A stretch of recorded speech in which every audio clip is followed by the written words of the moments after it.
Like, I'm watching this and like Darby should be winning this title in like 18 months and Moxley should be the guy that he is beating this title for. Like, that should be your 2025 story, is Darby Allin getting to the next level. And we start off with the immediate aftermath of the Bryan Danielson suffocation on Saturday, with Jon Moxley's comments right post-attack stating in the parking lot that Danielson doesn't have the stomach for this. We made a commitment years ago to build something that would last, and an idea that couldn't be destroyed. Not for the money. We didn't do it for the recognition. And he accuses Bryan of having too much patience and empathy. All I see are egos, and it's out of control. I can't take it anymore. Our mentor, referring to William Regal, called Danielson the perfect wrestler, but Regal always said that he saw himself in Moxley. We are what we are. We can't pretend to be anything else. I'm no villain, and I'm no hero, but I know now why God put me here, and he is the one true king of these lands. We tried your way, Danielson. Diplomacy has failed, and today I choose war.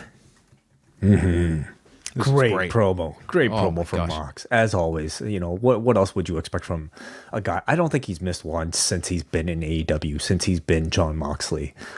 This felt real, it felt dramatic, and gave you the reason for the turn.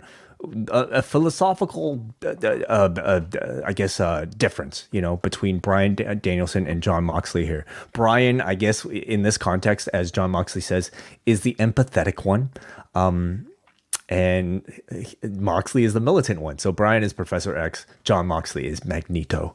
All right. Great promo from Mox, and told you everything you needed to know to explain why he put a bag over the man's head. You always have to be able to justify such an action.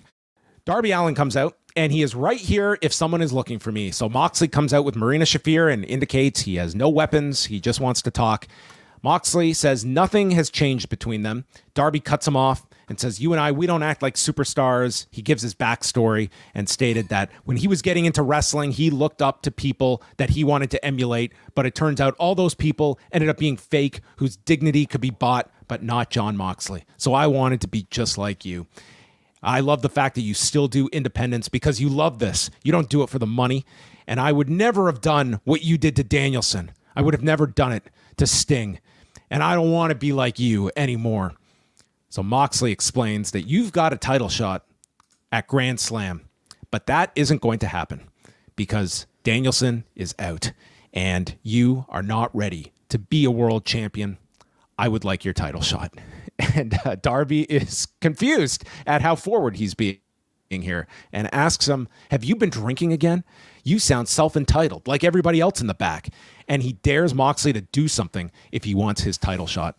So Moxley issues a challenge to Darby for Grand Slam with the title shot at stake, stating that he is going to prove Darby is far below him on the food chain. You will never be AEW champion, which is probably a key line in this whole thing.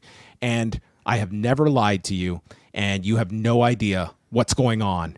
And this time, I'm going to teach you this lesson the hard way. And Darby accepts, warns him, if you're going to burn AEW to the ground, I'll pull you into the fire.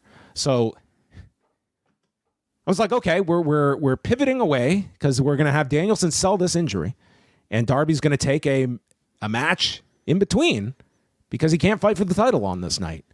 And by the end of tonight, we have got Bryan Danielson on this show wrestling, and Darby is wrestling out of the goodness of his heart. He is putting up this title shot. This made less sense by the end of the night, but I like this setup at 9:15 p.m.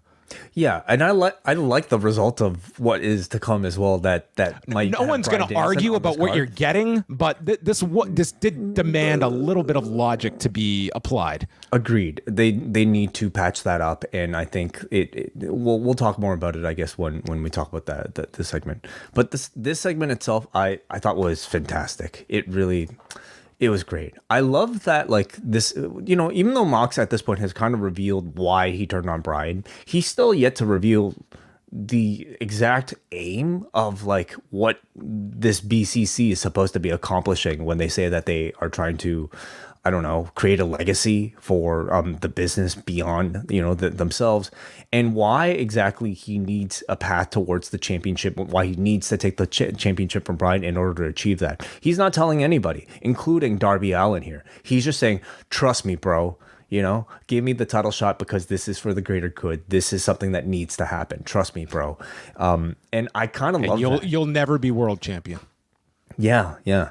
I mean, I kind of love that. I also love how like Mox in this segment is like, these two are almost like a mentor protege, throughout their time in AEW over these past 5 years. And like Mox, despite now being a very clear heel, he's still maintaining that relationship here. He and Shafir do not attack Darby. They are very almost respectful to him. Like no punches are thrown. Mox is almost like kind of telling little brother, hey, this is, like time for the adults to play. I want to protect you, so stay out of this. Just give me your title shot. And if you're not, okay, then I'm going to have to take it from you. I love their chemistry together, whether, they're partners, or now more so when they're actual rivals. And now that they have 5 years of like backstory attached to each other, I think this is now going to be maybe a more definitive Darby Allin, Jon Moxley feud. So, what do you think? Do you think obviously I think Mox has to win and take the title take the title shot off of Darby. So does that mean we're not getting Darby and Bryan? I think you could certainly.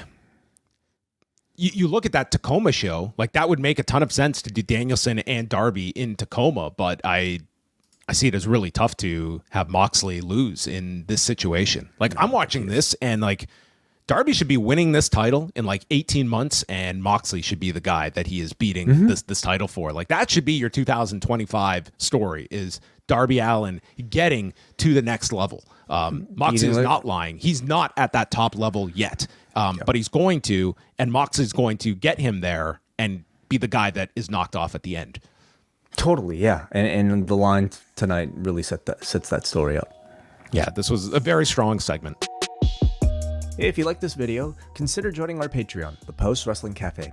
Multiple bonus podcasts every week, ad-free shows, and access to our full archive. Otherwise, a like and subscribe is much appreciated. Thank you for watching.